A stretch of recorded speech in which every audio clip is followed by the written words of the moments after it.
Assalamualaikum warahmatullahi wabarakatuh.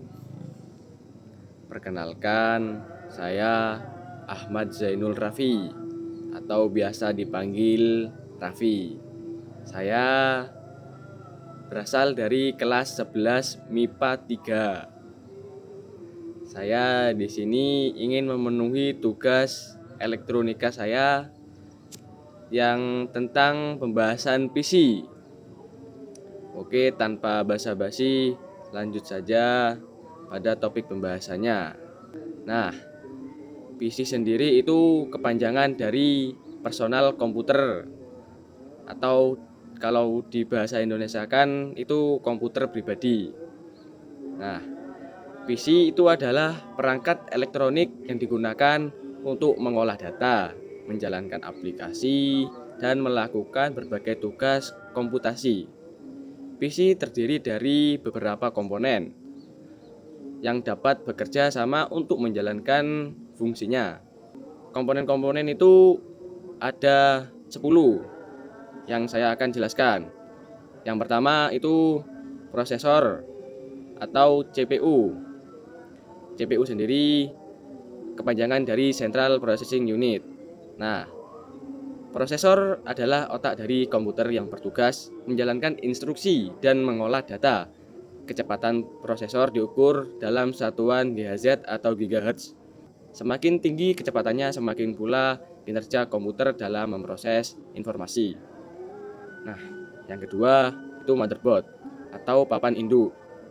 Motherboard adalah papan sirkuit utama yang menghubungkan semua komponen PC. Di atas motherboard terdapat slot untuk prosesor, RAM, kartu grafis, dan komponen lainnya. Motherboard juga menyediakan antarmuka untuk perangkat seperti keyboard, mouse, dan printer. Yang ketiga yaitu RAM. RAM sendiri kepanjangan dari Random Access Memory. Nah, RAM adalah memori sementara yang digunakan untuk menyimpan data yang sedang diolah oleh prosesor. Semakin besar kapasitas RAM, semakin banyak data yang dapat diakses dengan cepat, sehingga meningkatkan kinerja PC. Yang keempat yaitu storage atau penyimpanan. Storage digunakan untuk menyimpan data secara permanen. Ada dua jenis penyimpanan yang umum digunakan. Yang pertama itu HDD atau hard disk drive, yaitu menyimpan data pada piringan magnetik. HDD memiliki kapasitas besar, tetapi kecepatan baca atau tulis relatif lambat. Nah, yang kedua itu SSD atau solid state drive. Nah, itu menggunakan memori flash untuk menyimpan data. SSD lebih cepat dan tahan guncangan dibandingkan HDD, tetapi harganya ya gitu, agak mahal. Nah, yang kelima itu GPU atau Graphics Processing Unit. GPU atau kartu grafis bertanggung jawab untuk mengolah gambar dan menampilkannya di layar monitor. GPU sangat penting untuk gaming, desain grafis, atau pekerjaan yang membutuhkan rendering visual. Yang keenam, Power Supply Unit atau PSU. PSU adalah komponen yang menyediakan daya listrik untuk semua komponen PC. PSU yang mengubah arus listrik dari stop kontak menjadi tegangan yang sesuai dengan komponen di dalam PC. Nah, yang ketujuh yaitu casing atau case. Casing itu adalah wadah yang melindungi komponen-komponen PC. Selain melindungi, casing juga membantu dalam sirkulasi udara untuk menjaga suhu komponen tetap stabil. Yang kedelapan yaitu cooling system atau sistem pendingin.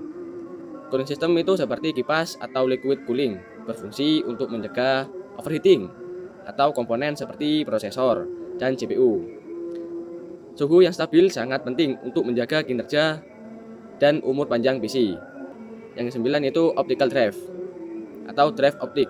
Meskipun sudah kurang populer, optical drive seperti DVD atau Blu-ray drive itu masih digunakan untuk membaca dan menulis data pada disk. Namun banyak PC modern yang sudah tidak lagi menyertakan komponen ini karena ya mereka sudah beralih kepada perkembangan zaman yang sekarang. Nah, yang terakhir yaitu yang ke-10, perangkat input atau output. Nah, perangkat input atau output meliputi keyboard, mouse, monitor, printer, dan perangkat lain yang memungkinkan pengguna berinteraksi dengan PC. Port seperti USB, HDMI, dan audio jack juga termasuk dalam kategori perangkat input dan output. Sekian dari saya, kurang lebihnya mohon maaf. Ya, terima kasih. Wassalamualaikum warahmatullahi wabarakatuh.